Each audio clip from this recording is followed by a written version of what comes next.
Hey guys, welcome back to the channel. It's not a proper video, just thought I'd update you. As I know some of you guys have been following since this build started actually on my original channel. And I've moved the videos now to this. So you might be thinking, what's taking so long?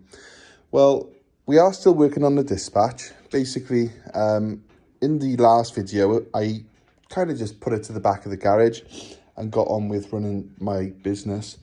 The driver that was going to go in this van didn't have a license, so he passed his test.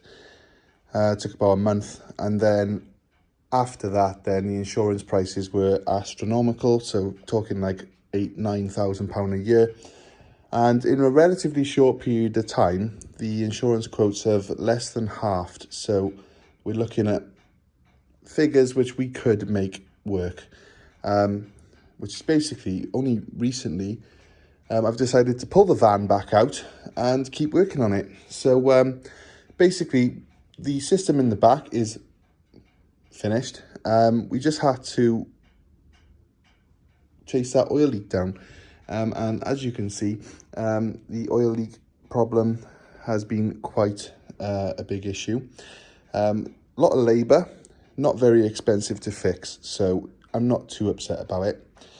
But long story short, we're right in the middle of having to pull the cam carrier off. So there's like a 2-part cylinder head and a rocker cover. I've had to take all that off, all of the timing belt, everything. It's just a massive job. It's almost like redoing a head gasket. This van had a head gasket swap before I bought it. If you remember, the van was probably a bit of a nail.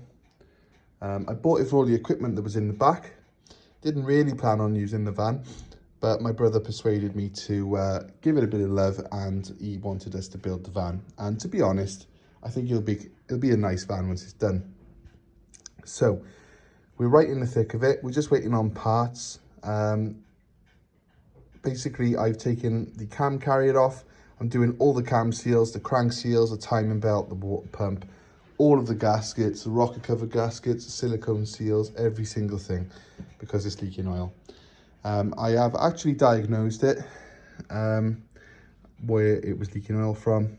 And basically what was happening, the injector seals, which you won't be able to see because we have removed them, the injectors actually sit, you'd think they sit in that sealing surface, but they don't. They sit there, and it's not a sealed area. So the oil can actually get into there, and then there's a rubber seal then around the injector, which stops the oil actually coming out. Now what happened was, they had very clearly, which you'll see in the proper video, ripped those seals when doing the head gasket, put them back in, and just siliconed around them, and quite frankly it just wasn't doing the job. So that's pretty much the diagnostics, but I had to get this far to really figure out what was going on. So we're going to redo it all from scratch, put it back together, and this wedge, this Citreon Dispatch, will be on the road in the next month. I'm kicking everything over. Yeah, so it'll be on the road in the next month. As you can imagine, I put this job off because it wasn't urgent, but now I'm into it. You know, I'm actually enjoying it. I used to do a lot of work on cars, and I haven't done anything for quite some time. So it's nice to get the spanners out and start tinkering. Moving forward with the business, looking to maybe even get a third van now, and really, you know, accelerate the business. The idea was always to have a backup van, and once this is on the road, which was going to be the backup van, it's, you know, we haven't got a backup van, so I was going to buy a third van. And I think what I'll do, I'll probably buy another Dispatch. You know, they're not particularly expensive, but once you've figured your way around an engine, it's kind of nice to just, you know, have the same van. I think as the business scales, it would make good sense, because I know how to fit a cage, I know what the obstacles are, I know where the tank is, I know how to drop the tank, and I know where the common oil leaks are. I know how to fix it. etc, etc. I've done it all before, so I'm kind of trying to standardize things early on in the business.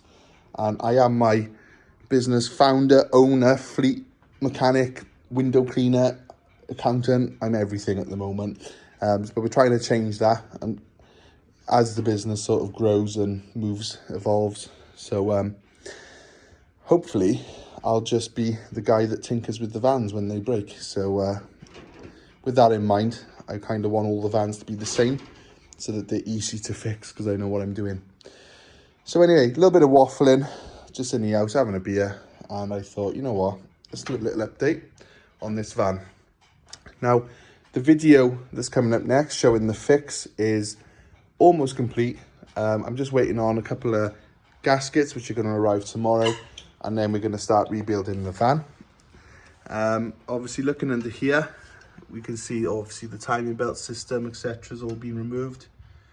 And whilst this iPhone camera won't pick it up, unfortunately we found even more problems. So we got a drive shaft gaiter split, and it looks like it could be leaking from the power steering system.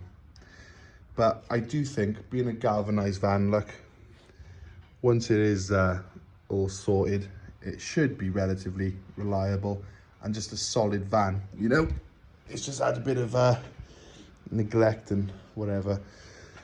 But as you would have seen in previous videos, the window cleaning system, we've got 2 reels, we've got the window cleaning cage, the tanks, the leisure battery, it's the charging, it's all mint. And I've gone too far now. I'm using it as a little bit of a storage. I've gone too far. I've got too much in this van to get fed up now. So yeah, we're going to keep pushing and just get this oil leak done and dusted. Whilst I'm in there, new timing belt, new everything. Just get it all done and dusted, and this van should last for the foreseeable future. So there it is. I want it out of my garage. I want it at work. And the only way that's going to happen is if I keep pushing with the repair work on it. In hindsight, I was thinking, you know what? It would have been so much easier to just lease the new van. But when all's said and done, looking at a new Transit online earlier, you're talking about £900,000 a month. So, you know, when you're talking like that for 4 or 5 years, I think I'd rather just, you know, put the elbow grease in and get this thing finished, and at least it's not eating or drinking, you know, it's all bought and paid for. And if we don't use it, it doesn't matter, because it doesn't cost any money to have sat in here. So anyway, that's enough waffling. Stay tuned on the channel, and there will be a video very soon where this all goes back together. And yeah, definitely escalated more than I had planned, but I'm enjoying it, and it'll be a reliable van as a result. Cheers, guys.